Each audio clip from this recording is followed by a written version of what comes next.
"You may kiss the bride," Judge Harrison said softly. Theodore leaned forward with great effort, and Amelia met him halfway. Their kiss was gentle, reverent, not the kiss of new lovers, but of old souls finding peace. When they parted, Theodore whispered something only she could hear. "Tell Ruby I kept my promise. I found you." She placed the wedding ring on his trembling finger as machines beeped around them, and whispered the 3 words that would shatter everything his family thought they knew. "Hello, Grandpa Theodore. Hello, my dearest family. Before we begin, let us take a moment to lift each other in prayer. Heavenly Lord, please watch over everyone watching this story today, guide their steps, and fill their hearts with love and hope. Amen. Family, you are not just subscribers. You are my strength and my inspiration to keep creating. To those who just joined, welcome home. Kindly subscribe to the channel. Leave a comment and let me know where you are watching from. I would love to meet you. Every story I share is a piece of me, my late nights, my dedication, my heart. When you leave too soon, it feels as though that sacrifice is unseen. Please stay with me until the very end. I love you all deeply. Now, let's begin our story. The antiseptic smell of Mercy General's hospice wing had become Amelia's second skin. She moved through the halls with the quiet grace of someone who had learned to carry other people's pain without letting it break her. At 28, she possessed an old soul wrapped in smooth brown skin and eyes that had seen too much goodbye. "Room 412 is requesting you specifically again," Nurse Patricia called out, not looking up from her charts. "The millionaire, Theodore Whitmore." Amelia paused, her hand tightening around the medication tray. For 3 weeks, the dying white man in the corner room had been asking for her, only her. His family whispered in the corridors, their designer clothes and hushed conversations creating an invisible barrier around his door. She'd heard the fragments. Gold digger, taking advantage. What does she want from him? What they didn't know was that Theodore Whitmore reminded her of someone. The way his weathered hands trembled when he reached for water. The particular shade of blue in his eyes. The way he hummed an old jazz standard under his breath when he thought no one was listening.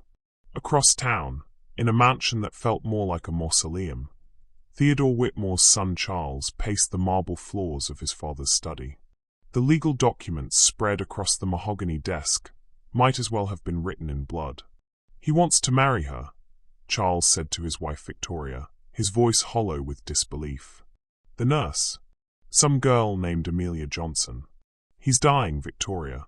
He has maybe 2 weeks left, and he wants to marry a complete stranger." Victoria's perfectly manicured fingers worried the pearls at her throat. "There has to be money involved. People don't just, don't they?" Charles interrupted, staring at the oil painting of his father in his prime. Young, ambitious, with those same piercing blue eyes. What do we really know about what drives him anymore? We haven't had a real conversation in 20 years. The truth was, Charles had been waiting for his father to die for so long that the approaching reality felt surreal. Theodore Whitmore had built an empire in real estate, crushing anyone who stood in his way. He'd been a titan of industry and a failure as a father. Yet now, in his final days, he seemed different, softer, almost desperate to make amends for something Charles couldn't understand. Back at the hospital, Amelia knocked softly on Theodore's door.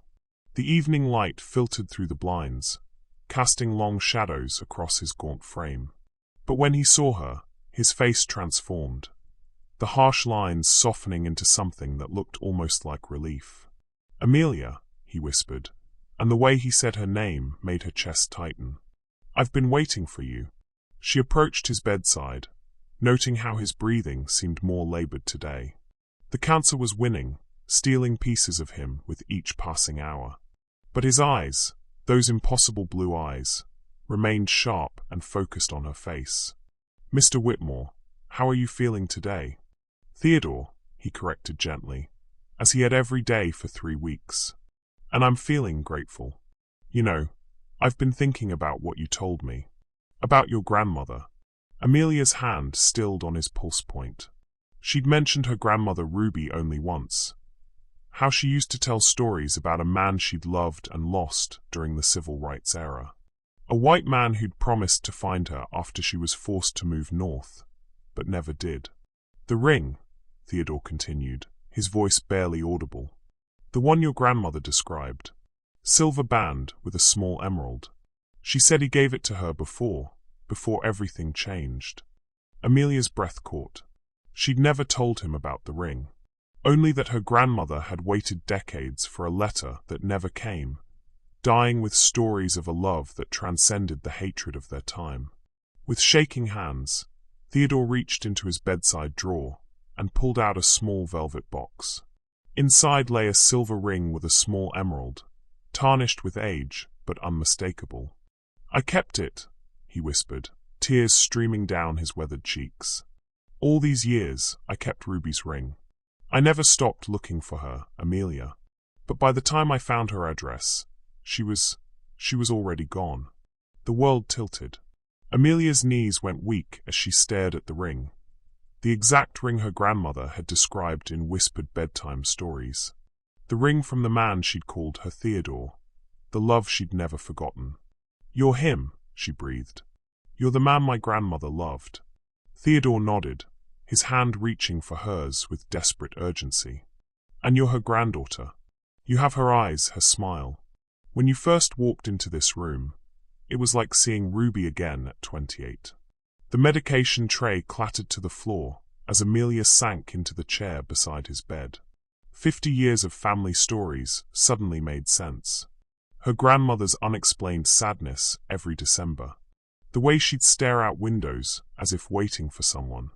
The love letters she'd kept hidden in an old shoebox, signed only with T. "She never married," Amelia whispered. "She said her heart belonged to someone else. Someone who'd promised to find her." "I tried," Theodore's voice broke. "God, how I tried. But it was 1963, and the world was different. My father threatened to disown me, said he'd destroy her family if I didn't disappear. I thought I was protecting her by staying away. I spent decades building this empire, telling myself it was for her, that someday I'd be powerful enough to find her again without causing harm." The machines around them beeped steadily, marking time that was running out. Amelia looked at this dying man, her grandmother's lost love, and felt the weight of generations settling on her shoulders. "She forgave you," Amelia said softly. "Even at the end, she said love wasn't about the time you get, but about the time you choose to give." Theodore's eyes closed, and for a moment, Amelia thought he might slip away right there. But then he opened them again, filled with a determination that seemed to defy his failing body. "Marry me," he said simply. The words hung in the air like a prayer and a confession combined. The silence stretched between them like a bridge neither was sure they could cross. Amelia's hands trembled as she stared at the ring. Ruby's ring, catching the dying light from the window. The weight of 50 years pressed down on the small hospital room. "You don't understand what you're asking," she whispered, but her voice carried no conviction. Her grandmother's stories echoed in her mind. Asterisk, love ain't always about forever, baby girl. Sometimes it's about right now, about healing what's been broken. Asterisk. Theodore's breathing grew more labored, but his eyes never left her face. "I understand I'm dying. I understand this looks impossible from the outside. But Amelia," he paused, gathering strength. "I need to do right by Ruby's memory. And maybe this is how I finally can." She thought of her grandmother's final words in the hospital bed not 2 years ago. "If you ever get the chance to love without fear, take it. Don't let the world's opinions steal your joy like they stole mine." "The scandal this will cause," Amelia said, though she could feel her resolve wavering. "Your family, the media, everyone will think. Let them think what they want." Theodore's voice gained strength. "I've spent 72 years carrying what people thought. It got me money, power, and a lifetime of regret. I won't die with more regret, Amelia. Not when Ruby's granddaughter is sitting right here." The next morning, The courthouse felt like stepping into a different world. Amelia had chosen her grandmother's wedding dress, a simple cream silk that Ruby had worn to marry a man she liked but never loved, because Theodore Whitmore had vanished from her life. The irony wasn't lost on either of them. Theodore arrived in a wheelchair, his son Charles pushing him with barely concealed fury. Victoria followed behind, her face a mask of polite horror. The small gathering of witnesses included Dr. Martinez, who had reluctantly agreed to oversee the medical aspects, and Judge Harrison, an old friend of Theodore's who had asked no questions when called at dawn. "This is insanity, Dad," Charles hissed as they waited in the corridor. "You're not thinking clearly. The medication, the pain." "My mind has never been clearer," Theodore replied, his voice carrying the authority that had once commanded boardrooms. "I'm marrying Amelia because I choose to, because some debts can only be paid with love." When Amelia appeared in the doorway, the room fell silent. She moved with quiet dignity, her grandmother's dress fitting, as if it had been made for this moment. Around her neck, she wore a simple gold locket, the only thing Ruby had left her, containing a faded photo of a young white man with kind blue eyes. Theodore saw it, and his breath caught. After all these years, Ruby had kept his picture. "We are gathered here," Judge Harrison began, his voice gentle but firm, "to witness the union of Theodore James Whitmore and Amelia Rose Johnson." Charles shifted behind them, his anger palpable. Victoria dabbed at her eyes, though whether from emotion or embarrassment was unclear. But in that moment, none of it mattered to Amelia. She was looking into the eyes of the man her grandmother had loved, seeing Ruby's Theodore not as he was now, dying and frail, but as he must have been then, young, passionate, and desperately in love. "Theodore," Judge Harrison continued, "do you take Amelia to be your wife, to love and cherish for whatever time you have remaining?" Theodore's voice was steady despite his failing body. "I do.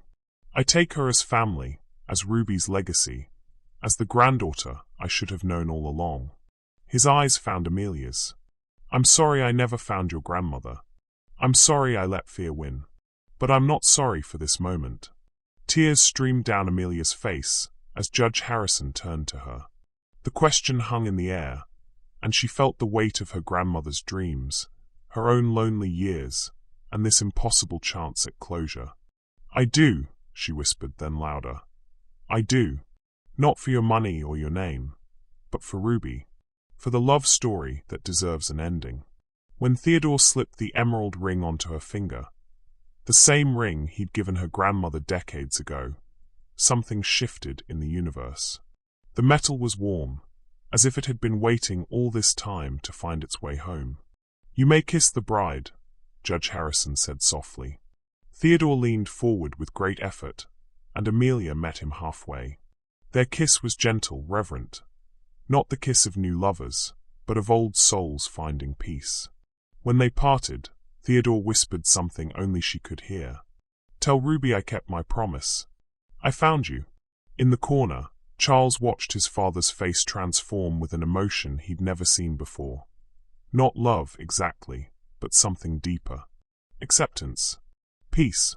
The angry lines that had defined Theodore Whitmore for decades seemed to smooth away, leaving behind the ghost of the young man he'd once been. As they signed the papers, Amelia's hand steady beside Theodore's shaking signature, she felt her grandmother's presence, so strongly it took her breath away.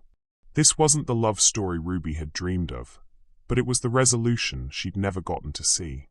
Outside the courthouse, reporters had somehow caught wind of the story. Camera flashes exploded as they emerged. The young black woman in vintage silk, the dying white millionaire in his wheelchair, their joined hands telling a story the world wasn't ready to understand. "Mrs. Whitmore," a reporter shouted, "what do you say to people calling this a gold-digging scheme?" Amelia stopped, looking directly into the camera. Her voice was clear and unwavering. "I'd say they don't understand what real gold looks like. Sometimes the most precious thing you can give someone isn't money. It's the chance to make things right." That evening, back in Theodore's private hospital room, They sat together as husband and wife. The legal papers were signed, the family was in chaos, and the media was spinning wild theories. But in the quiet space between them, something beautiful was taking root.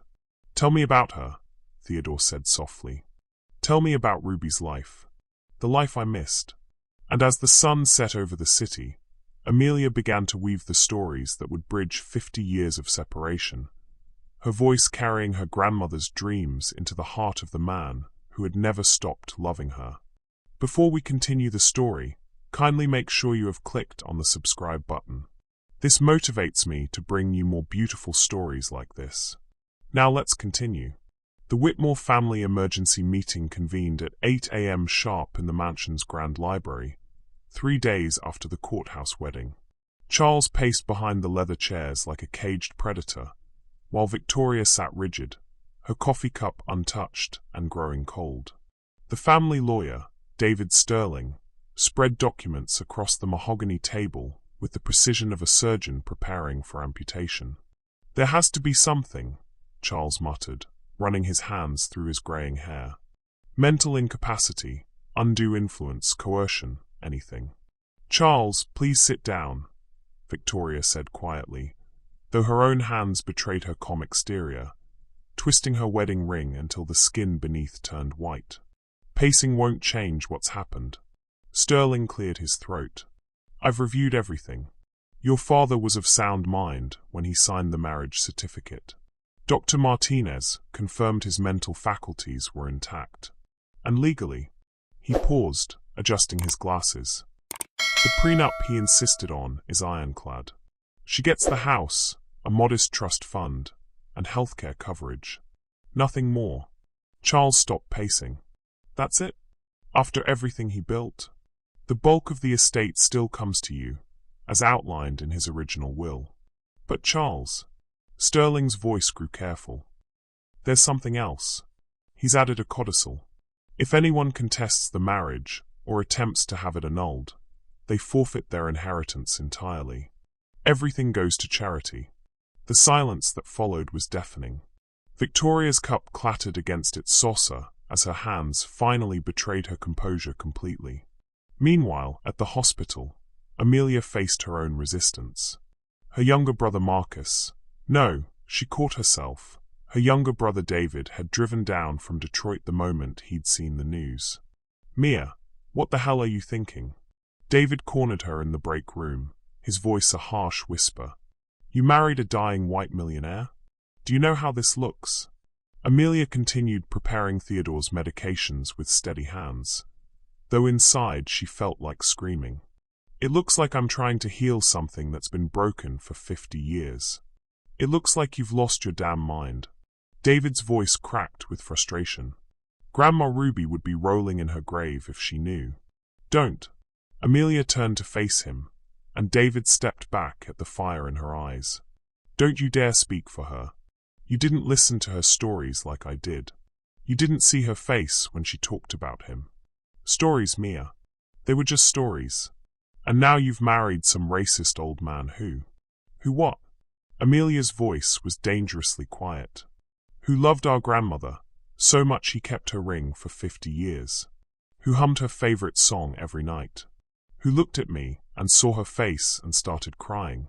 David shook his head, his anger deflating into worry. "The whole world thinks you're a gold digger. They're calling you everything but your name on social media. How do you think that makes our family look?" The words hit harder than Amelia expected. She'd seen the comments, the articles, the speculation. Young nurse seduces dying millionaire. Another gold-digging scandal. What was he thinking? Each headline felt like a slap, reducing her grandmother's love story to a cheap con game. But what hurt most was the doubt she saw in the faces of people who should have known her better. Her colleagues whispered in corners. Her supervisor had called her into his office for an informal chat about professional boundaries. Even her church congregation looked at her sideways during Sunday service. "Maybe," Amelia said slowly, "it's time people learned that love doesn't always look the way they expect it to." That afternoon, Charles arrived at the hospital with his lawyer in tow. They found Amelia reading to Theodore from an old poetry book, Langston Hughes, Ruby's favorite. Theodore's eyes were closed, but a small smile played at his lips as her voice rose and fell with the rhythm of the verses. "We need to talk," Charles announced from the doorway. Theodore's eyes opened slowly. "Then talk, Charles. But quietly. Poetry deserves respect." Charles entered the room like he was invading enemy territory, his expensive suit a stark contrast to the medical equipment surrounding his father. "Dad, we need to discuss this situation. Rationally." "You mean my marriage?" "I mean this arrangement that has everyone talking." Charles glanced at Amelia with barely concealed hostility. "Look, Mrs. Johnson." "Mrs. Whitmore," Theodore corrected firmly. Charles flinched. "Mrs. Whitmore, I'm sure you're a lovely person, but you have to understand how this appears. A young woman, a dying man with money." "Stop." Theodore's voice carried an authority that made everyone freeze. "You want to know how this appears, Charles? It appears that your father is finally learning what your grandmother Victoria's grandmother understood. That love is the only currency that matters when you're facing eternity." The reference to his wife's name made Victoria shift uncomfortably in the hallway where she'd been listening. She stepped into the room, her composure cracking slightly. "Theodore, please," Victoria said, her voice thick with emotion. "We're just trying to understand. This is so sudden, so unexpected." Amelia watched the family dynamics play out, feeling like an intruder in their grief. These people were mourning, she realized. Not just Theodore's approaching death, but the loss of the narrative they'd constructed about who he was and what he valued. "I know it's hard to understand," Amelia said quietly, addressing Victoria directly. "But sometimes love isn't about time or logic. Sometimes it's about honoring something bigger than ourselves." Victoria studied her face with sharp intelligence. "And what exactly are you honoring?" Amelia looked at Theodore, who nodded almost imperceptibly. "A promise that was made 50 years too late. A love story that never got its proper ending. And maybe," she took Theodore's hand, "maybe the chance to turn a family's shame into something beautiful." The room fell silent except for the steady beeping of monitors. Charles and Victoria exchanged glances, their resistance wavering in the face of something they couldn't quite name. There was a sincerity in Amelia's voice that cut through their suspicions, a grief that matched their own. But Charles wasn't ready to surrender his anger.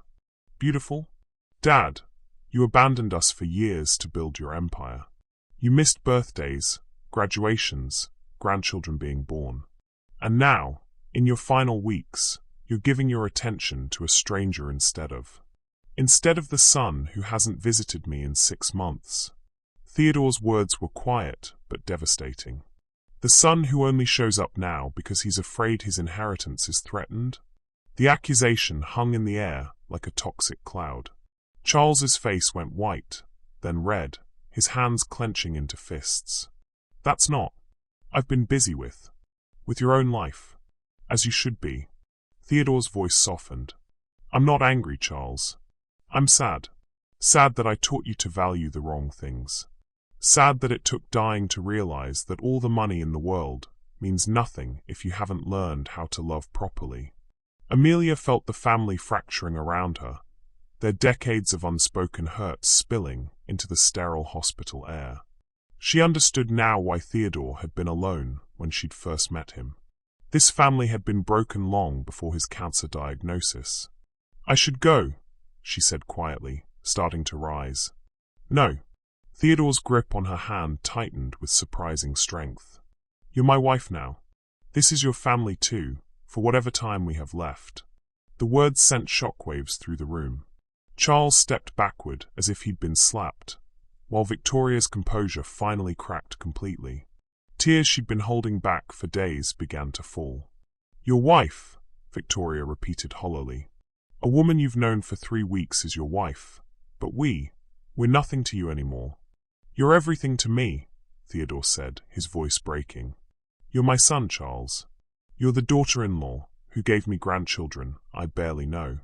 But I failed you all so badly that you can't even mourn with me without calculating what you'll lose. The truth of it hit Charles like a physical blow. He sank into the visitor's chair, his anger collapsing into something that looked dangerously close to grief. I don't know how to do this, Dad, he admitted, his voice small. I don't know how to say goodbye to you when we never really said hello. Theodore's eyes filled with tears. Then maybe we start with hello now.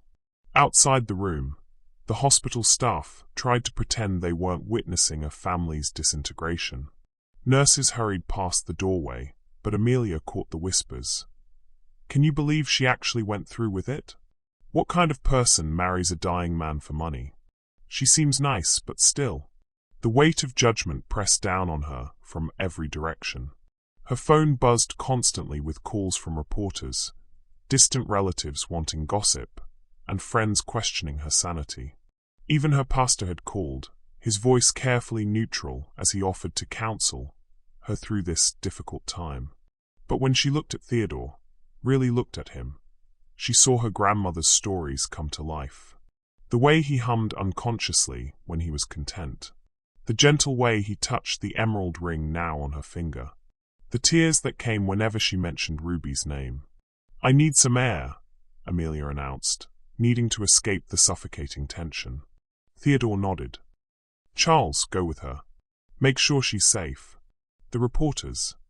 I don't need a babysitter, Amelia said quickly. You need family, Theodore replied firmly. And like it or not, Charles is your family now too. The elevator ride down was excruciating. Charles stared at the floor numbers, changing while Amelia studied her reflection in the polished doors. When they reached the lobby, he finally spoke. I loved my father once, he said quietly. Before I understood what he was. Before I realized that everything he touched turned to profit margins and calculated risks. Amelia looked at him, really looked. Beneath the expensive suit and barely controlled anger, she saw a little boy who had grown up in the shadow of an empire, waiting for a father who was always too busy building tomorrow to notice today. He loves you, she said simply. Charles laughed bitterly. He has a funny way of showing it. Marrying a stranger to make some grand gesture about a woman who died years ago. She was my grandmother, Amelia said softly. And she never stopped loving him. Even when it hurt. Even when it seemed hopeless. They stood together in the hospital lobby. Two people bound by circumstances neither had chosen, watching the world continue its indifferent spin outside the glass doors. The reporters had multiplied, their cameras ready to capture any moment of vulnerability. This is going to get worse before it gets better, Charles warned. The media, the social media storm, the gossip. Are you prepared for that? Amelia thought of her grandmother facing down racism, poverty, and heartbreak with quiet dignity. Some things are worth fighting for. And you think this is one of them? She turned to face him fully. This man who was now technically her stepson despite being 15 years older. I think your father is dying with enough regret to drown in. If I can help him find some peace, then yes. It's worth fighting for. For the first time since the wedding, Charles really looked at her. Not as a threat or a gold digger, but as a person carrying her own grief, her own impossible situation. What do you get out of this? He asked, and for once, the question didn't sound like an accusation. Amelia smiled sadly.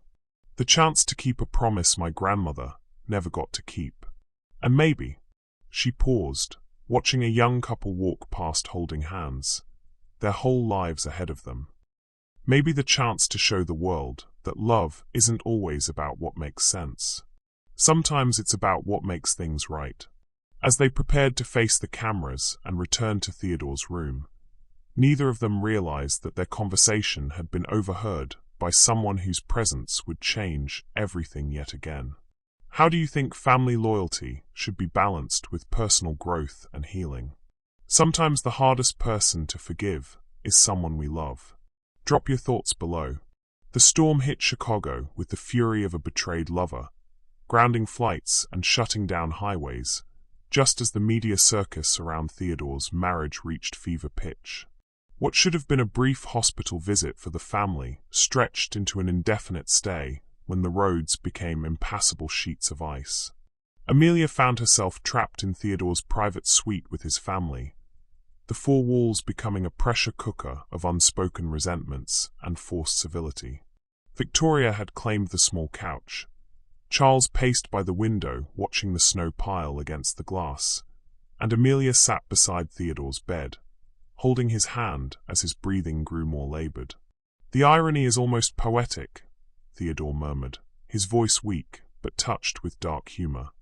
"I spend my whole life running from difficult conversations, and now the weather won't let anyone leave." Dr. Martinez had been blunt during his morning rounds. Theodore had days, not weeks. The cancer had accelerated, and the stress of recent events hadn't helped. Every breath was becoming a battle, every moment increasingly precious. "Dad," Charles said from the window, his voice tight with suppressed emotion. "The roads might clear by tomorrow. Maybe we should move you to the house. Let you be comfortable in your own bed." "This is comfortable," Theodore replied, squeezing Amelia's hand. "Ruby's granddaughter is here. That's all the comfort I need."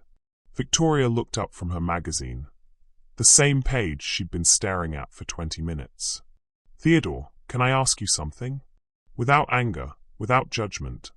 "Of course. Did you ever love Charles's mother? Really love her?" The question hit the room like lightning. Charles stopped pacing, his shoulders tensing. Theodore's eyes found his son's face, seeing the pain that had been festering for decades. "Margaret," Theodore said slowly, "your mother was a good woman, Charles. Kind, intelligent, everything a man should want in a wife. But did you love her?" Victoria pressed gently. Theodore was quiet for so long that the only sound was the storm raging outside and the steady beep of his monitors. When he finally spoke, his voice was barely audible. "I tried to. God knows I tried. But my heart..." He looked at Amelia. "My heart was still with a girl named Ruby, who hummed jazz songs while she worked and laughed like music itself. Margaret deserved better than half a heart, and Charles deserved a father who wasn't drowning in regret." Charles sank into the chair beside Victoria, the truth he'd always suspected finally confirmed. "So that's why you were never really there. Even when you were physically present, you were somewhere else. I thought if I built something big enough, impressive enough, I could outrun the guilt. I could prove I'd made the right choice by leaving Ruby behind." Theodore's breathing hitched. "Instead, I built a monument to my own cowardice." The machines around them beeped steadily, marking time running out for honesty, for healing, for all the conversations they should have had years ago. Victoria surprised everyone by speaking first. "I lost my father when I was 12, she said quietly. "Cancer, like you. And the one thing I regret most is that we never talked about the hard things. We kept everything surface level, pleasant, safe." She looked directly at Theodore. "I won't let Charles live with that regret." She turned to Amelia, her voice gaining strength.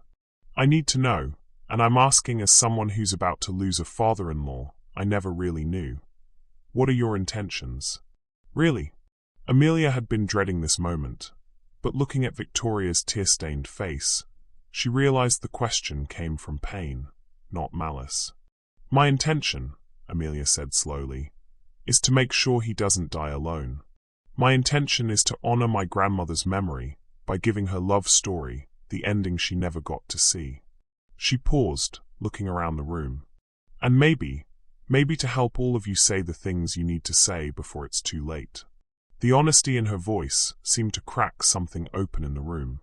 Victoria's careful mask slipped completely, and she began to cry, not the delicate tears of a society wife, but the raw, ugly sobs of someone who had been holding back grief for too long. "I'm sorry," she gasped. "I'm so sorry. I should be stronger than this." Amelia moved instinctively to comfort her, surprising them both. "Grief isn't weakness. It's love with nowhere to go. My grandmother used to say that," Victoria whispered through her tears. Ruby said it too. They looked at each other across the cultural and social divide that should have separated them. finding unexpected common ground in the language of loss. Charles watched his wife break down in the arms of his father's new bride, a woman he'd been prepared to hate, and felt something shift inside him. When was the last time Victoria had let herself be truly vulnerable? When was the last time any of them had? "Amelia," he said quietly, "can I ask you something personal?" She nodded, still holding Victoria. "Why nursing? Why hospice care?" Amelia helped Victoria to her chair before answering. "Because dying people tell the truth. They don't have time for games or pretense. And because—" she looked at Theodore, who was watching the scene with wonder. "Because everyone deserves to be loved in the end. Even if they've made mistakes. Even if they've hurt people. Everyone deserves to know they mattered. Even racist old men who abandoned the women they claimed to love." Charles asked, but his tone had lost its edge. "Even broken people who were too scared to fight for what they believed in," Amelia replied. "Even sons who are too hurt to forgive. Even families who forgot how to talk to each other." Theodore's monitors began beeping more rapidly. Dr. Martinez appeared as if summoned, checking vitals with practiced efficiency. "His body is shutting down," the doctor said quietly. "I'd estimate 24 to 48 hours. I'm sorry." The words hung in the air like a death sentence, which Amelia realized they literally were. Charles made a sound like he'd been punched, while Victoria reached for his hand instinctively. "We need to call everyone," Victoria said automatically. "The extended family, business partners." "No." Theodore's voice was weak but determined. "Just us. Just family." He looked around the room, at Charles, struggling with decades of resentment, at Victoria, trying to hold everyone together, at Amelia, carrying the weight of 2 generations' worth of love and loss. "I know you don't understand this," Theodore said, addressing Charles directly. "I know it seems like I'm choosing her over you in my final days. But I'm not choosing anyone over anyone. I'm trying to choose healing over hurt, connection over isolation." The storm outside intensified, rattling the windows and ensuring they'd be trapped together through the night. Charles looked at his dying father, at his crying wife, at this woman who had appeared in their lives like an answered prayer they didn't know they'd been making. "Tell me about her," Charles said suddenly. "Tell me about Ruby. Tell me why she was worth 50 years of regret." Theodore's face lit up despite his pain. She was sunshine and steel. She could quiet a crying baby with a lullaby and stare down 3 grown men who were causing trouble. She worked as a seamstress, but she had hands like an artist. When she touched fabric, it became something magical. Amelia smiled through her tears. "She made all my school clothes by hand. Said store-bought never fit a soul properly. She told me once," Theodore continued, his voice growing distant with memory, "that she wanted to open a shop. A place where black women could come and feel beautiful, where they could afford dresses that made them feel like queens. I promised I'd help her make it happen." "What stopped you?" Victoria asked softly. Theodore's eyes found Charles. "Fear. My father's threats. The belief that I could protect her better from a distance." His voice cracked. "I was 22 and thought I could outsmart love. Instead, I just outsmarted myself." As the night deepened and the storm raged, the 4 of them settled into an unexpected rhythm. Victoria made coffee on the small room's machine. Charles called for extra blankets. Amelia continued reading poetry, her voice a steady anchor in the growing chaos of Theodore's vitals. And slowly, in the forced intimacy of the storm-locked room, something began to shift. The walls they'd built around their hearts started to crack, letting in the light of honest conversation and shared grief. None of them were ready for what tomorrow would bring. The power flickered twice before dying completely, plunging Theodore's room into the grey half-light of the storm. Emergency generators hummed to life, but the sudden darkness seemed to strip away the last pretenses between them.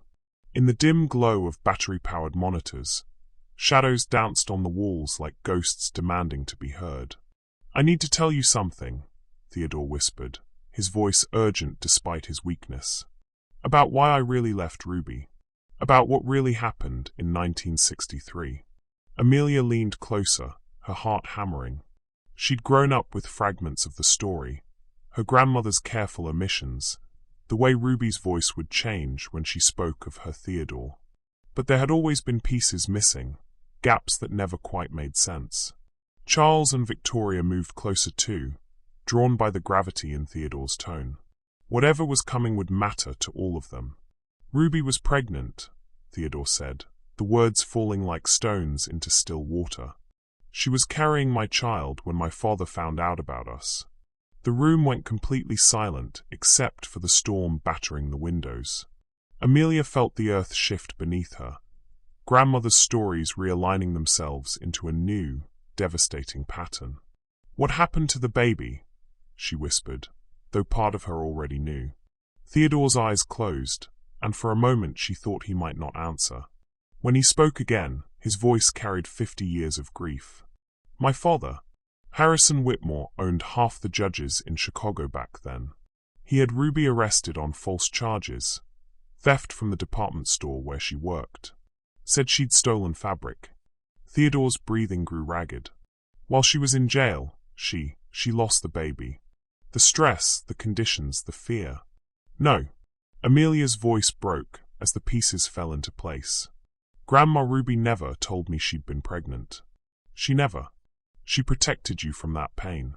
But she told me, years later, when I finally found her address and wrote to her. That letter I sent in 1987. Do you know what it said?" Amelia shook her head, tears streaming down her face. "It was an apology. And a confession. I told her I'd been looking for her for 24 years. That I'd hired private investigators. That I'd never stopped loving her." And she wrote back. Theodore's hand moved weakly toward his bedside table. "Charles, in my briefcase." The blue folder. Charles hesitated, then moved to retrieve it. Inside were letters, dozens of them, yellowed with age, tied with a faded ribbon. Ruby's handwriting, careful and elegant, filled page after page. "She forgave me," Theodore continued. "Can you believe that? After everything my family put her through, she forgave me. She said the baby, our baby, had been a boy. She named him James, after my middle name." Victoria gasped softly. "Theodore James Jr. She kept his name alive in her heart for over 20 years before she could even speak it out loud to me. And she told me," his voice broke completely, "she told me she'd had other children. That she'd named her daughter after her sister, Amelia's mother, and that every day she looked at that little girl and saw the family we could have been." The weight of generational trauma settled over the room like a heavy blanket.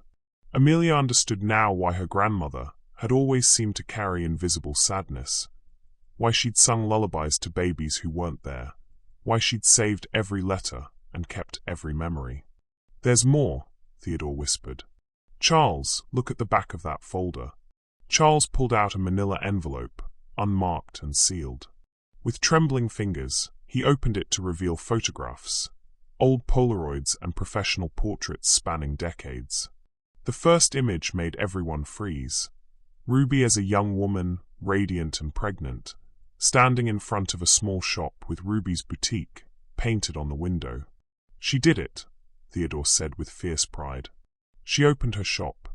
After everything, losing the baby, going through that hell alone, she still made her dream come true. Look at the date on the back." Charles flipped the photo. In Ruby's neat handwriting. "Grand opening, September 15th, 1965. For James, and for the love that made me strong enough to survive." The next photos showed Ruby through the years, with customers, with her employees, all black women, with beautiful dresses that seemed to transform whoever wore them. And in the final photos, there was a young girl, Amelia's mother, helping in the shop, learning to sew, carrying on Ruby's legacy. "She sent me these pictures," Theodore explained. "For 20 years, she sent me pictures of her life. Of your mother growing up, Amelia. Of the granddaughter who looked just like her. She wanted me to know that love had survived, even if we couldn't be together. Amelia picked up the last photograph with shaking hands. It showed Ruby in her 60s, standing in the same shop, but now the sign read Ruby and Rose Boutique. Ruby and her daughter working together. And pinned to Ruby's dress was a small silver brooch shaped like an emerald. She made a brooch to match the ring, Amelia breathed. She wore it every day. I thought it was just costume jewelry. It was her way of keeping me close, Theodore said. And my ring, I had it sized down and wore it on a chain under my shirts. Margaret never knew. Charles never knew. But I carried Ruby with me every single day. Charles stared at his father with new eyes. You mean all those business trips, all those times you seemed distant? I was visiting her shop. Not her, never her. I respected her marriage, her new life.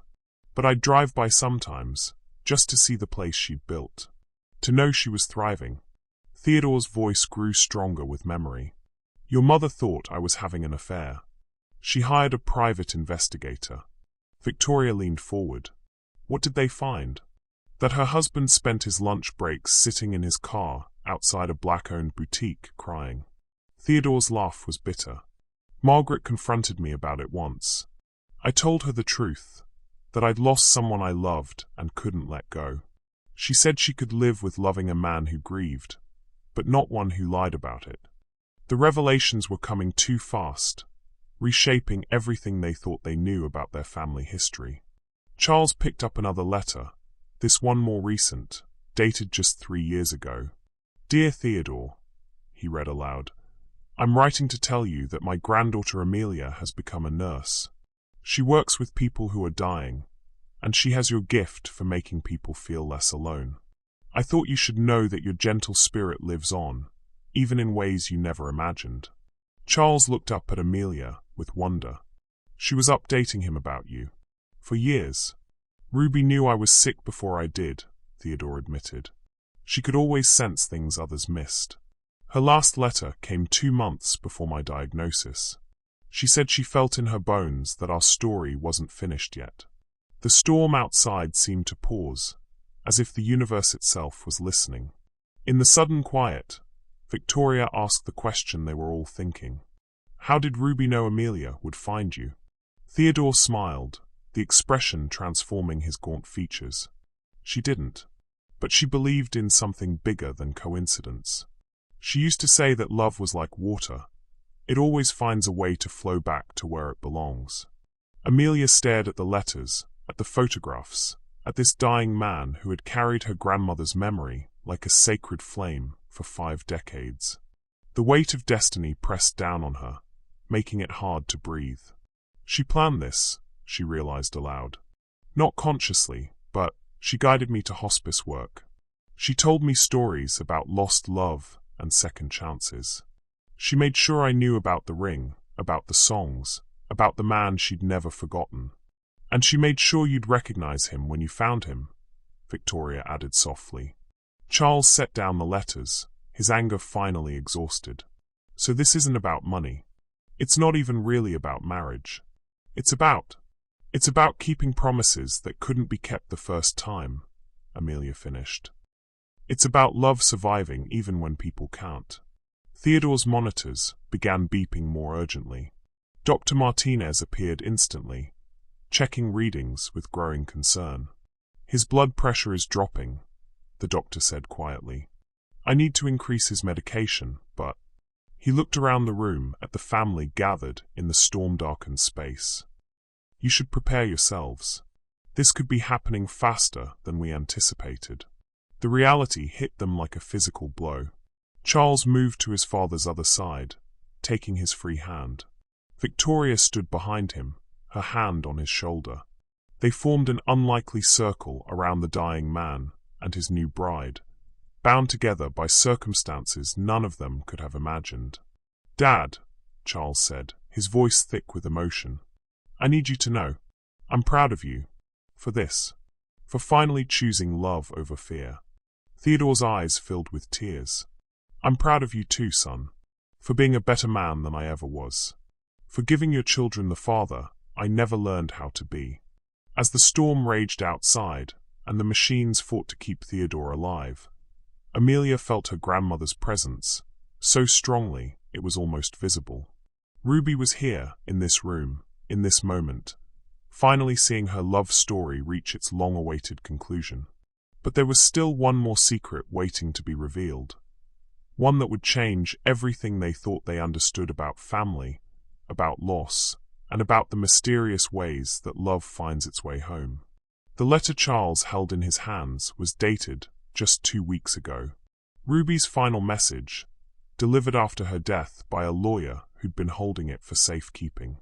And it contained 3 words that would rewrite their entire story. Have you ever discovered that your family history was more complex than you imagined? Sometimes the most painful truths are also the most healing ones. What do you think about secrets that span generations? Share your thoughts. The letter trembled in Charles's hands as he stared at the postmark, just 2 weeks old, arriving 3 days after Ruby's funeral. The lawyer's note attached explained that Mrs. Ruby Johnson had given strict instructions. Deliver this only after Theodore Whitmore received news of her death, and only if her granddaughter had found him. She knew, Amelia whispered, understanding flooding through her. Somehow, she knew this would happen. Theodore struggled to sit up straighter, his dying body animated by desperate curiosity. Read it, Charles. Please. Charles's voice was unsteady as he unfolded the cream-colored paper, Ruby's familiar handwriting covering both sides in careful script. My dearest Theodore, he began, if you are reading this, then my Amelia has found you, just as I prayed she would. There are things I never told you in all our letters, secrets I carried to protect hearts that had already been broken enough. The room held its breath as Charles continued, each word landing like a revelation. Our baby didn't die, Theodore. Little James survived, but the doctors told me he wouldn't make it, that I should prepare for the worst. I was young, scared, and alone. When a kind nurse offered to help, to find him a family who could give him the medical care I couldn't afford, I thought I was saving his life. Victoria's hand flew to her mouth. Theodore's monitors began beeping erratically as the implications hit him. The adoption was private, arranged through a Catholic charity. They promised me he'd go to a good family, that he'd be loved. What I didn't know was that the adoptive parents would change his name, or that they'd move to Detroit within the year. I spent decades looking for James Theodore Johnson, never knowing he'd become someone else entirely. Charles's voice cracked as he read the next line. I found him 6 months ago, Theodore. Our son is alive. He's been alive all this time. The letter continued in Ruby's careful script, but Charles couldn't continue reading. His hands were shaking too violently, the paper dancing before his eyes. Amelia gently took the letter from him, her voice picking up where his had failed. James grew up to be a good man, Theodore. He became a doctor, a cardiologist of all things. He fixes hearts for a living, and he's been fixing them his whole life without ever knowing that his own heart was broken from the very beginning. He married a beautiful woman named Patricia, and they had 3 children. Amelia paused, her breath catching as she realized what was coming next. One of those children grew up to be a nurse who specializes in caring for the dying. A young woman with your eyes and my stubborn streak, who believes that everyone deserves love at the end. Her name is Amelia Rose Johnson, and she is both our legacy and our redemption. The silence that followed was deafening. Theodore stared at Amelia with wonder and disbelief, while Charles and Victoria struggled to process the impossible truth. You're not just Ruby's granddaughter, Theodore whispered. You're mine too. Amelia's world tilted off its axis. The connection she'd felt to this dying stranger, the inexplicable pull that had drawn her to his room day after day, it all made sense now. She was looking at her grandfather, the man whose love story had shaped her entire family's history. My father, she said slowly, testing the words. Dr. James Patterson in Detroit. He was adopted, but he never talked about it much. Said his adoptive parents were good people, but he always felt like something was missing. Patterson, Theodore repeated. James Patterson. He kept James as his middle name. Victoria was crying again, but these were different tears. Tears of amazement rather than grief. Amelia, do you realize what this means? You're not just Theodore's wife, you're his granddaughter. You're Charles's niece. You're my family, Charles finished, his voice filled with wonder. Your family. The storm outside began to quiet, as if the universe had finally exhaled after holding its breath for 50 years. In the growing calm, Amelia felt pieces of her life clicking into place like a puzzle she'd been unconsciously solving her entire life. The stories Grandma Ruby told me, she said, her voice distant with memory. About the man who hummed jazz standards, who had gentle hands, who promised to take care of her. She wasn't just telling me about lost love. She was telling me about my grandfather.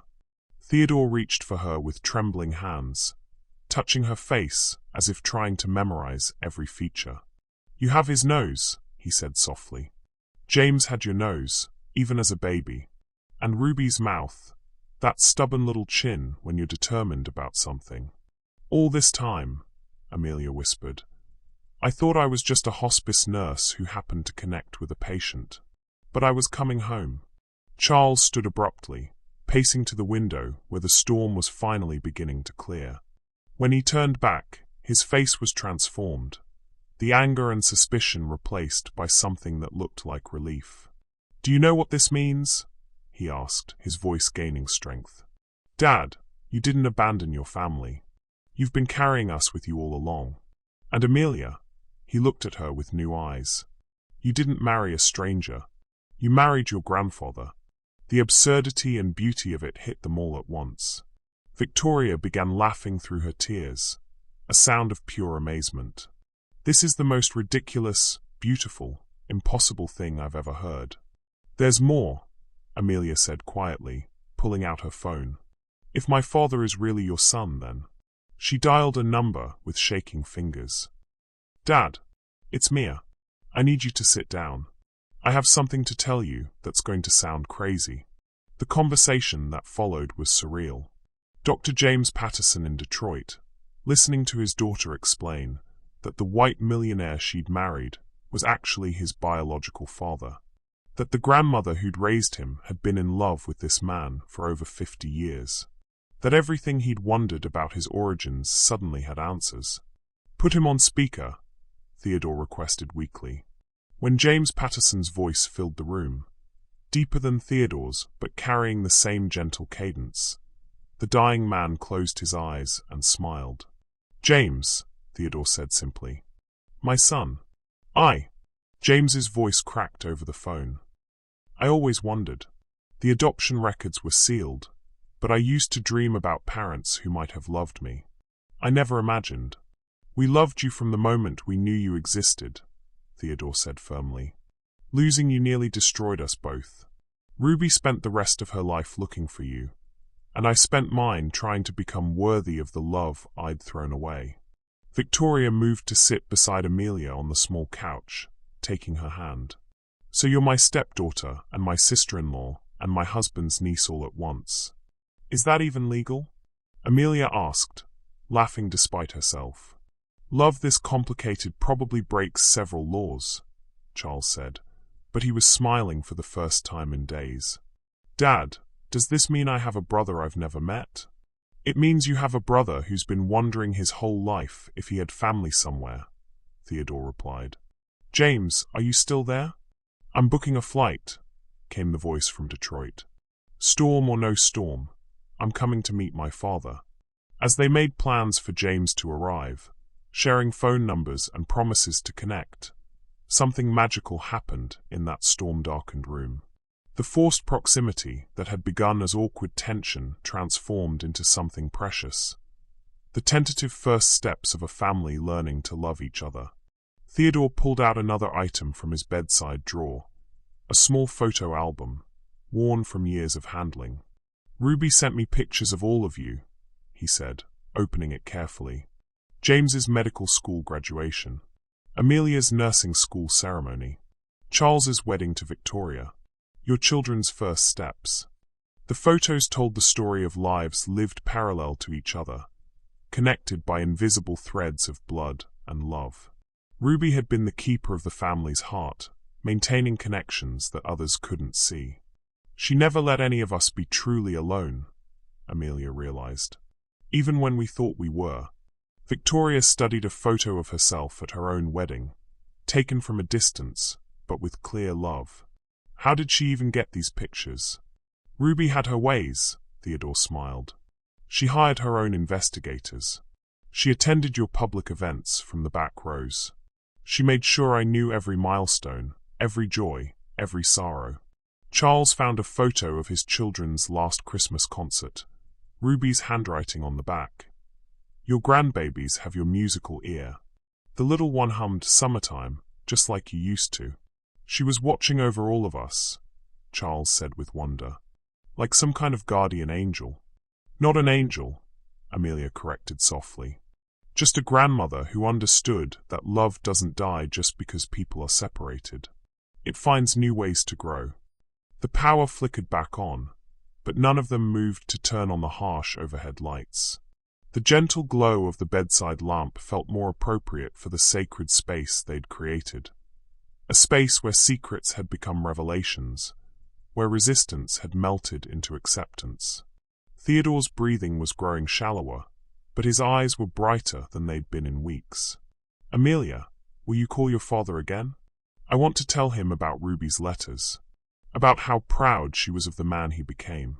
As Amelia dialed, Theodore looked around the room at his son, his daughter-in-law, and his granddaughter who had become his wife in order to heal what had been broken. The irony wasn't lost on him. He was finally surrounded by family just as he was about to leave them.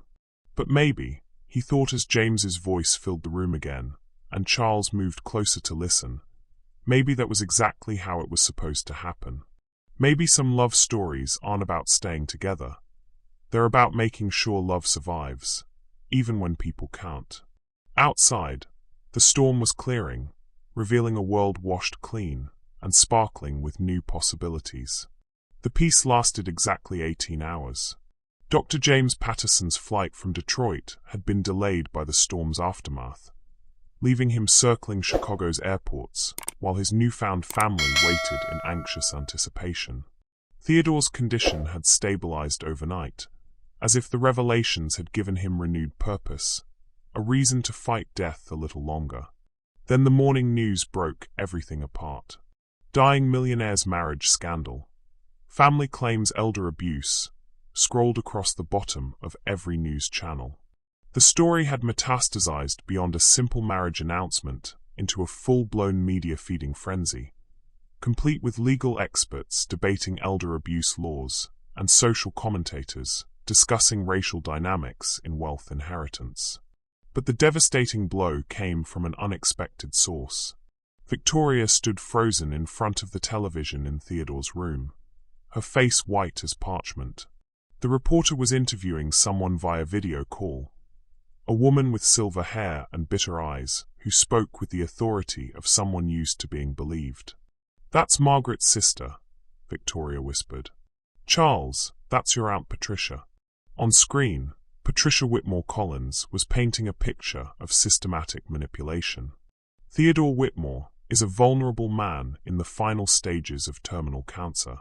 For this young woman to take advantage of his weakened state, to convince him to marry her when he's clearly not thinking rationally, it's textbook elder abuse. The reporter leaned forward hungrily. "Mrs. Collins, you're suggesting that Amelia Johnson deliberately targeted your brother-in-law?" "I'm suggesting that predators often disguise themselves as caregivers. She's been his primary nurse for weeks, gaining his trust, isolating him from his real family. And now, conveniently, she's positioned herself to inherit his assets." Charles grabbed the remote, turning up the volume as his aunt continued her character assassination. "The marriage is a sham designed to legitimize what amounts to theft. I've spoken with other family members, and we're prepared to file for emergency guardianship to protect Theodore from further exploitation." The segment ended with a promise to follow this developing story. But the damage was already spreading like wildfire across social media. Hashtag elder abuse was trending, with Amelia's nursing school graduation photo circulating alongside vicious commentary about calculated gold diggers and vulnerable old men. Amelia stared at the screen, watching her life's work and reputation being torn apart by strangers who knew nothing about her or her family's story. The carefully constructed peace of the previous night crumbled around her. "Turn it off," Theodore said weakly, but Charles was already switching channels, finding the story on every network. "Emergency guardianship," Victoria repeated numbly. "Charles, if they file for that, they can invalidate the marriage," Charles finished. "They can have her arrested for fraud, for elder abuse. They can destroy everything." Amelia's phone began buzzing incessantly. Text messages from colleagues, calls from reporters, notifications from social media platforms where strangers were dissecting her character with surgical precision. She watched her entire career dissolving in real time as nursing boards and hospital administrators distanced themselves from the scandal. "I should go," she said quietly, standing up from Theodore's bedside for the first time in hours. "I should resign from the hospital, get the marriage annulled, disappear before this gets worse." "No." Theodore's voice was stronger than it had been in days, fueled by protective fury. "Amelia, you will not run from this. Not like I ran from Ruby." "But they're right about one thing," she said, her voice breaking. "This does look exactly like what they're saying. A young black nurse marrying a dying white millionaire? I've seen the comments. They're calling me every name in the book." Charles watched his father struggle to breathe, while fighting to protect the granddaughter he'd just discovered. The irony was devastating. After 50 years of regret about not fighting for Ruby, Theodore was watching history repeat itself as fear threatened to tear his family apart again. "The guardianship petition," Charles said suddenly. "If they file it, it goes to family court. They'll need character witnesses, medical testimony, proof of mental incapacity." "What are you saying?" Victoria asked. Charles looked at his father, then at Amelia, something shifting in his expression. "I'm saying that as Theodore's son and next of kin, I have standing to contest any guardianship petition. I can testify that the marriage was his decision, made with full mental capacity." "Charles," Victoria breathed, "if you do that, you'll be choosing sides. Against your own extended family." "No," Charles said firmly. "I'll be choosing truth over lies. Family over reputation." But the damage was accelerating beyond their control. Amelia's phone rang. Her supervisor at the hospital, his voice tight with barely controlled panic. "Amelia, I need you to come in immediately. The board is meeting in emergency session. There are allegations. Questions about your professional conduct, about whether you've violated ethical boundaries with patients." She hung up feeling hollow. Everything she'd worked for, her nursing license, her reputation, her career, was being fed to the media machine that demanded blood for entertainment. "They're going to destroy me," she said quietly. "Even if we prove the marriage is legitimate, even if your father confirms he was of sound mind, my career is over. No hospital will hire a nurse who married her patient." Theodore tried to speak, but a coughing fit seized him, flecks of blood appearing on his lips. Dr. Martinez materialized instantly, checking vitals with growing alarm. "His body is shutting down faster now," the doctor said grimly. "The stress isn't helping. I strongly recommend limiting visitors and—" "No visitors," Charles interrupted, surprising everyone. "But doctor, I need to ask you something officially. In your medical opinion, has my father been mentally competent to make major decisions?" Dr. Martinez looked around the room, understanding the implications immediately. "Absolutely. Theodore Whitmore has been consistently lucid, rational, and capable of informed consent throughout his stay here. His mind is sharp. It's only his body that's failing. Will you put that in writing?" "Of course." But even as they built their defense, the attacks intensified. By noon, Protesters had gathered outside the hospital, some supporting Amelia as a victim of racist assumptions, others condemning her as a predator. The polarization was ugly and swift, turning their private family moment into a public battlefield. Victoria's phone rang constantly, reporters, distant relatives, social acquaintances all demanding explanations, gossip, insider information. She finally turned it off completely, but not before hearing one particularly cruel voicemail from a cousin. "That woman has destroyed your family's reputation. How can you just sit there and let this happen?" The breaking point came when Amelia's brother David arrived, not to support her, but to drag her away. "Mia, this has gone too far," he said, bursting into the room with two of their cousins flanking him like bodyguards. "You're embarrassing our whole family. Grandma Ruby is probably spinning in her grave." "Don't," Amelia warned, but David was past listening to reason. "Look at yourself. You're all over the internet, looking like some kind of gold-digging stereotype. You think this is what Grandma would have wanted? You think she'd be proud of you right now?" The words hit their target perfectly. Amelia had been wondering the same thing, questioning whether her grandmother would approve of the circus this had become. The doubt that had been gnawing at her since the news broke finally found its voice. "Maybe you're right," she whispered, sinking into the chair beside Theodore's bed. "Maybe I've made everything worse. Maybe I should have just kept her stories as stories and left the past alone." "Amelia, no," Theodore struggled to speak. "You're exactly where you're supposed to be." But the damage was spreading like poison through her resolve. David pressed his advantage, his voice softening into the tone he'd used to talk her out of bad decisions since childhood. "Mia, you're a good person who got caught up in something bigger than yourself. Just get the marriage annulled, go back to work, and let this family handle their own drama. You don't owe these people anything." Charles watched Amelia's face crumble as doubt invaded the certainty she'd carried since discovering the truth about her heritage. The woman who had seemed so strong, so sure of her purpose, was disintegrating before their eyes. "She's right to doubt," Victoria said suddenly, her voice flat and defeated. "Look what we've brought into her life. Scandal, judgment, career destruction. What kind of family does that to someone they claim to love?" The monitors around Theodore began beeping frantically as his blood pressure spiked. The stress was literally killing him, and everyone in the room could see it. "Get out," Theodore gasped, his voice barely audible but filled with desperate authority. "All of you. Out.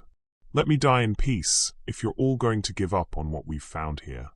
The words hit like a slap. David stepped back, suddenly realizing he was standing in a dying man's room telling his granddaughter to abandon him. Victoria covered her face with her hands. Charles looked between his father and his newfound niece, seeing his family fracturing again, just when it had finally begun to heal. But it was Amelia who broke completely. "Maybe death is easier than fighting," she said, her voice hollow with defeat. "Maybe some love stories are meant to stay broken." She stood up, removed the emerald ring from her finger, and placed it on Theodore's bedside table. The gesture was quiet, final, devastating. "I'm sorry, Grandpa," she whispered, using the word for the first time and the last time simultaneously. "I'm sorry I wasn't strong enough to finish what you and Ruby started." As she walked toward the door, Theodore's heart monitor flatlined. The flatline alarm pierced the air like a scream, freezing everyone in place for a heartbeat that felt like eternity. Then chaos erupted.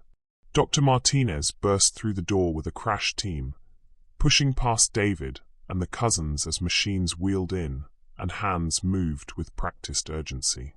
"Clear the room. Now!" But Amelia couldn't move. She stood paralyzed by the doorway, watching the medical team work on Theodore's still form, the emerald ring catching the harsh fluorescent light from where she'd abandoned it on the table. "Amelia, we have to go," David urged, grabbing her arm. "No." The word came out stronger than she felt. "No, I'm not leaving him. He's not your responsibility anymore. You ended it. You did the right thing." Charles appeared at her other side, his face pale but determined. Actually, she didn't end anything. She's still his wife until the paperwork says otherwise, which means she has medical power of attorney. The legal reality hit David like a physical blow. You can't be serious. Dead serious, Charles said, then winced at his choice of words as the resuscitation continued behind them. Amelia, whatever you decide, stay or go, I'll support it. But you need to decide now. The machines fell silent. Dr. Martinez stepped back, his face grim as he checked his watch. I'm calling it. Wait. Amelia's voice cut through the announcement of death like a blade. She pushed past everyone, moving to Theodore's bedside with sudden, fierce purpose. One more minute. Please. She took his still hand, slipping the emerald ring back onto her finger where it belonged. Then she leaned close to his ear, her voice carrying all the love and regret of 2 generations. Grandpa, I'm here. Ruby's here too. I can feel her. We're not giving up on you, and you don't get to give up on us. Not when we finally found each other. She began humming Summertime, Ruby's favorite song, the one her grandmother had sung to her as a child, the one Theodore had been humming unconsciously for weeks. Her voice was soft but steady, filling the silent room with melody and memory. On the 3rd verse, Theodore's fingers twitched. The monitors erupted back to life. Weak signals, but signals nonetheless. Dr. Martinez rushed back, checking vitals with amazement and growing hope. I don't understand it, he muttered, but his heart rhythm is stabilizing.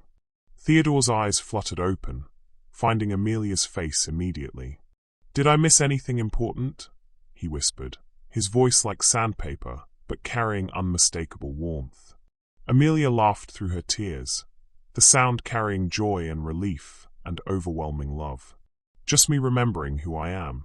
David stood in the doorway, stunned by what he'd witnessed. The cousins flanking him looked equally shaken, their certainty about right and wrong crumbling in the face of something they couldn't explain or dismiss. This is impossible, David breathed. No, said a new voice from the hallway. This is love. Dr. James Patterson stepped into the room, still wearing his travel clothes and carrying the weight of a red-eye flight and 50 years of questions. He was tall like Theodore but broader, with Ruby's warm brown skin and eyes that carried both their legacies. At 59, he looked exactly like what their son should have looked like, if they'd been allowed to raise him together. Theodore tried to sit up, his dying body animated by desperate joy. James. Dad. The word came naturally, as if James had been practicing it his whole life. Sorry I'm late.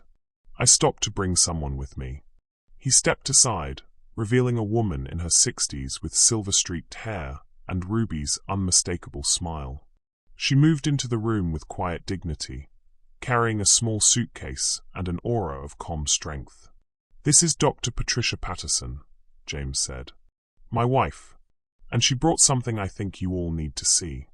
Patricia opened her suitcase and pulled out a wooden box, worn smooth by decades of handling. Ruby gave this to me before she died. She said if anything ever happened to bring the family together, I should make sure everyone saw what was inside.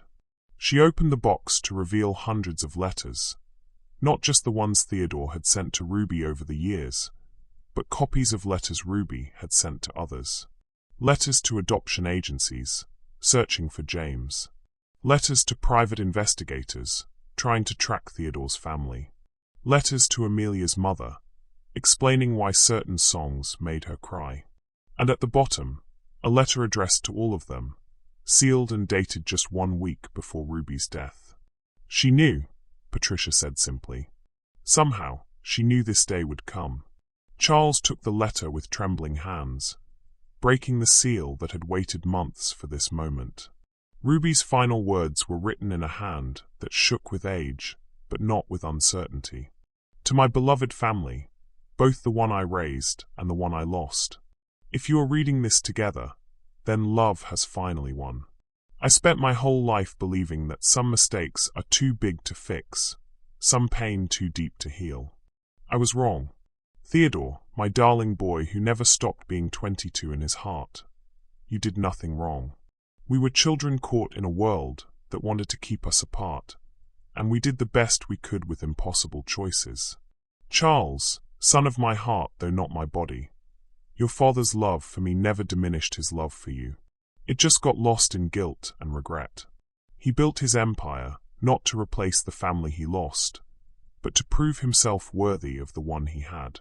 James, my baby boy who I gave away to save, you were loved from your first breath to this moment and beyond. Every decision I made was to keep you safe, even when it broke my heart. And Amelia, my precious granddaughter who inherited all our stubborn hearts, you are the bridge we needed. You carry our love forward not as a burden, but as a gift. The world will try to tear you apart because it doesn't understand love that transcends their comfortable categories. They will call it scandal, manipulation, impossibility. Let them. You know the truth, that love is the only thing that survives death, the only inheritance that matters. Take care of each other. Be the family we never got to be. All my love. Ruby Johnson.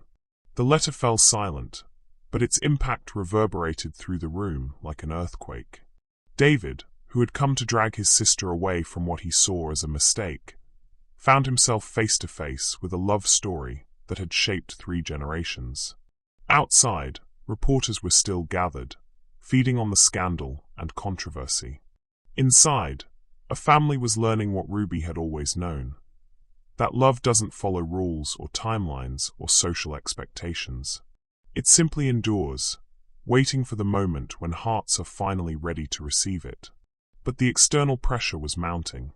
Patricia Whitmore Collins had resources, connections, and the righteous fury of someone who believed she was protecting a vulnerable man from predators. Legal papers were being filed. Investigations were being launched. The machinery of judgment was grinding into motion. We need to make a choice, Charles said quietly. All of us. Right now. Do we fight this together, or do we let them tear us apart? Theodore looked around the room at the impossible family that had assembled around his deathbed. His son who was learning to forgive, his daughter-in-law who was learning to trust, his biological son who had traveled across the country to meet him, his granddaughter who had risked everything to honor their shared history. I choose love, he said simply. Whatever it costs, whatever they try to do to us, I choose love. James moved to stand beside Amelia, taking her hand. I choose family, the one I never knew I had. Victoria straightened her shoulders, her society wife composure returning with steely determination.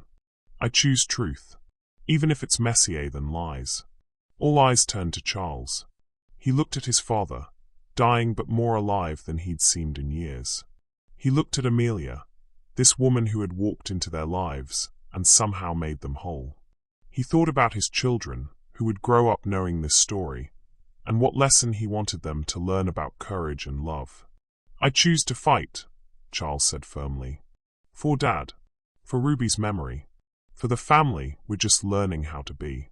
Only David remained, standing in the doorway with his cousins, watching his sister choose a dying white man's family over their shared history of justified suspicion. The choice he made next would determine whether love truly could conquer the fears that had kept them apart for 50 years. David stood in the doorway for what felt like an eternity, watching his sister's chosen family rally around her while reporters clamored outside and his own family waited for him to bring her home. The weight of decision pressed down on him like the storm that had finally passed, leaving everything washed clean and impossibly clear. Mia, he said quietly, and something in his tone made everyone turn. Tell me about the ring. Amelia looked down at the emerald catching the morning light. What do you want to know? Tell me what Grandma Ruby used to say about it. The real story, not the version she told when we were kids. Amelia's voice grew soft with memory. She said it was a promise that got broken by the world, but that the love behind it never died. She said someday, someone would need to finish what she and Theodore started. David nodded slowly, his anger dissolving into something that looked like understanding. And you think that someone is you? I think that someone is all of us. David looked around the room. At Theodore fighting for every breath. At Charles standing protectively beside his father's bed. At Victoria holding legal documents like weapons of war. At James who had flown through a storm to meet the father he'd never known. Those people outside, David said, gesturing toward the window where protesters still chanted. They don't know about Ruby's letters. They don't know about the baby who survived, about the 50 years of searching. They just see what they expect to see. Yes, Amelia said simply. And you're willing to let them destroy your reputation to protect a truth they're not ready to understand. Some truths are worth protecting, even when it hurts. David studied his sister's face. The same stubborn determination that had driven Ruby to build her boutique from nothing. The same fierce loyalty that had kept her faithful to a love that seemed impossible. In that moment, he saw not just his sister, but the inheritor of their grandmother's unbreakable spirit. Then I guess, David said slowly, I better help you fight. The shift in alliance was immediate and powerful. David's cousins looked stunned, but David was already moving, pulling out his phone with purpose. I'm calling Dad, he announced. Dr. James Patterson needs to know his daughter is under attack, and that his newly discovered family needs medical testimony to protect themselves. As David stepped into the hallway to make the call, the room transformed. The siege mentality that had dominated the morning gave way to something stronger, the determined energy of a family preparing for battle. Victoria was already on her phone with the family's publicist. I need you to prepare a statement. Yes, about the marriage. No, we're not contesting it. We're supporting it. Victoria, Charles said, surprised. What? You think I'm going to let some bitter old woman destroy our family with lies? Patricia Collins hasn't spoken to us in 5 years, but now she's an expert on your father's mental state. Victoria's society-polished exterior revealed the steel beneath. I don't think so. Dr. Martinez returned with paperwork, official medical documentation of Theodore's mental competency, signed and notarized. I've also contacted the nursing board, he said to Amelia. I've submitted a formal statement that your care of Mr. Whitmore has been exemplary and entirely professional. The marriage occurred outside of your official duties and violates no ethical guidelines. The legal machinery was grinding into motion, but in the opposite direction from what Patricia Collins had expected. Instead of a vulnerable old man being exploited, the evidence painted a picture of a family reuniting against impossible odds. James emerged from his phone call with his wife, his face bright with purpose. Patricia is driving down from Detroit. She's bringing Ruby's entire collection. All the letters, photos, documentation of her search for me, everything. She says if we're going to tell this story, we're going to tell it completely. Theodore struggled to sit up straighter, his dying body animated by fierce pride. Ruby's collection? She kept everything, Dad.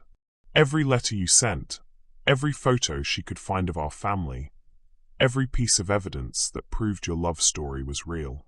Patricia says it's like a museum dedicated to a love that refused to die. The afternoon brought unexpected allies. Hospital staff who had worked with Amelia for years began speaking to reporters, painting a picture of a nurse who had never shown anything but compassion and professionalism. Former patients' families called news stations to share stories of how Amelia had helped their loved ones die with dignity.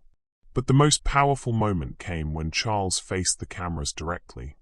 I want to address the allegations against my stepmother, he said, standing outside the hospital as snow began to fall again. Gentler this time, like a blessing. Amelia Johnson Whitmore is not a gold digger or a predator. She's a granddaughter honoring her grandmother's memory, and she's shown our family what love actually looks like. The reporter pressed aggressively. But Mr. Whitmore, surely you can see how this appears to outsiders. I see how it appears to people who don't understand that love is bigger than their assumptions, Charles replied firmly. My father is dying, but for the first time in decades, he's not dying alone. For the first time in my life, I'm part of a family that actually talks to each other, that fights for each other, that chooses truth over comfort. His voice grew stronger as he continued. If that threatens people who prefer lies to be convenient, that's their problem, not ours. Inside, Theodore watched the broadcast with tears streaming down his face. He's defending us, he whispered to Amelia, who had returned to his bedside the moment the medical emergency ended. My son is defending us. Of course he is, Amelia said, adjusting his pillows with gentle hands. That's what family does. The evening brought Dr. James Patterson's wife Patricia, arriving with a car full of Ruby's carefully preserved memories. The hospital room transformed into an impromptu museum as photos, letters, and mementos spread across every surface. But the centerpiece was Ruby's final journal, discovered after her death and read aloud by Patricia in Ruby's own voice from beyond the grave. March 15th. Had the strangest dream about Theodore last night. He was old, sick, and alone. But there was light around him, and I could see Amelia there, holding his hand. When I woke up, I knew our story wasn't finished. Some love stories take more than one lifetime to complete. March 28th. Amelia called today. She's working hospice now, taking care of people who are dying. I didn't tell her about Theodore, but I could hear destiny in her voice. Some paths choose us, not the other way around. April 2nd. Sent Theodore a letter today. Told him about Amelia's work, about how she has his gentleness with people who are suffering. If God has a plan for all of this pain we've carried, maybe it's leading to something beautiful. As Patricia read, the room filled with the presence of love that had transcended death itself. Ruby had orchestrated this reunion from beyond the grave, using her granddaughter's compassionate heart and Theodore's lifetime of regret to finally heal what had been broken. The legal challenges evaporated one by one as the truth emerged. Patricia Collins's petition for guardianship was withdrawn when faced with overwhelming evidence of Theodore's mental competency and the family's united support. The nursing board dismissed all complaints after reviewing Amelia's exemplary record and the circumstances of the marriage. Most importantly, the media narrative shifted. What had begun as a scandal about gold digging and elder abuse transformed into something unprecedented. A love story that had survived racism, separation, loss, and death itself to bring a family together across generations. As the second storm began to clear and visiting hours extended into the night, Theodore's room filled with the sound of family. James sharing stories about his medical practice, Charles talking about his children who would finally meet their grandfather, Victoria planning how to preserve Ruby's boutique as a family legacy. But Theodore's strength was fading fast. Dr. Martinez had been clear. They were measuring time in hours now, not days. Each breath was a gift, each moment of consciousness precious beyond measure. Amelia, Theodore said as midnight approached, his voice barely audible. Come here, sweetheart. She leaned close, her ear near his lips. Tell Ruby I kept my promise. I found our family. I brought them home. I will, Grandpa. I promise. Theodore smiled, his eyes finding each face around his bed. Charles, finally free of decades of resentment. Victoria, who had learned that love comes in forms she'd never expected. James, who had discovered that being adopted meant being chosen twice. David, who had learned that protecting family sometimes means expanding its definition. One more thing, Theodore whispered. The real wedding gift. With enormous effort, he gestured toward his briefcase. Inside was a deed, not to the mansion or his business holdings, but to a small building in Detroit, recently purchased and quietly renovated. Ruby's new shop, he explained. For you, Amelia. For your mother, for Patricia, for any woman who needs to feel beautiful. Ruby always said her dream was bigger than one location. Amelia stared at the deed through her tears. You bought Ruby's dream. I bought our family's future. The boutique, the foundation to run it, enough money to make it exactly what Ruby envisioned. a place where women can feel like queens. As dawn broke over Chicago, painting Theodore's room in soft gold light, the family gathered closer. Theodore's breathing was growing shallower, but his face was peaceful. The lines of regret and bitterness finally smoothed away. "Are you ready?" Amelia asked gently, holding his hand as his pulse grew fainter. "I've been ready for 50 years, Theodore whispered. "I just needed to know love would survive without me." He looked around the room one last time, at the son who had learned to forgive, at the granddaughter who had inherited Ruby's strength, at the family that had been broken and was now whole. "Tell Ruby," he said, his voice fading to barely a whisper. "Tell her I'm coming home." Theodore Whitmore died as the sun rose over the city, surrounded by the family that love had created against impossible odds. His last breath was a sigh of contentment, his last expression a smile of peace. In the weeks that followed, Ruby's new boutique opened in Detroit with a celebration that brought together two families who had become one. Charles and Victoria relocated to help run the foundation, their children learning their grandfather's story alongside their great-grandmother Ruby's songs. James and Patricia became the keepers of the letters, sharing Ruby and Theodore's story with anyone who needed to believe that love could survive anything. And Amelia returned to nursing, but now with a deeper understanding of how families heal across time and distance. The emerald ring became a family heirloom, passed down with the story of how love can wait 50 years for its moment to bloom. And sometimes, late at night in the boutique that Ruby had dreamed and Theodore had built, customers swore they could hear two voices humming Summertime together, finally, eternally home.